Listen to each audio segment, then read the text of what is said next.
What's up guys, mayang hapon guys. For today's video day guys, another food trip ta karong hapon na guys. Magluto na po mig gabi guys. Wala steak, nabitin mi sa unang luto na mo guys.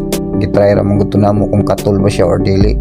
Kay wa man ni katol guys, matik utruhan na ni nato guys. Matik na guys. Kung sa tong galuto as niyagi, siya ra gyud galuto karon guys.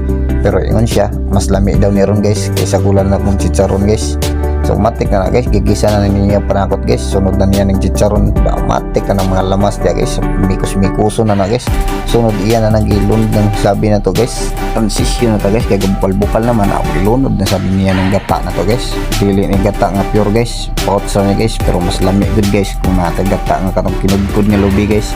Mao ginin siya sakto dire guys. Pero wala man dyan lubi dire guys, matik ka na nalaga nito na mo guys. Kaya ra guys, naluto na gid itong sinunuban nga gabi guys. Tomorrow to guys, please follow and subscribe. Thanks for watching, see you next vlog.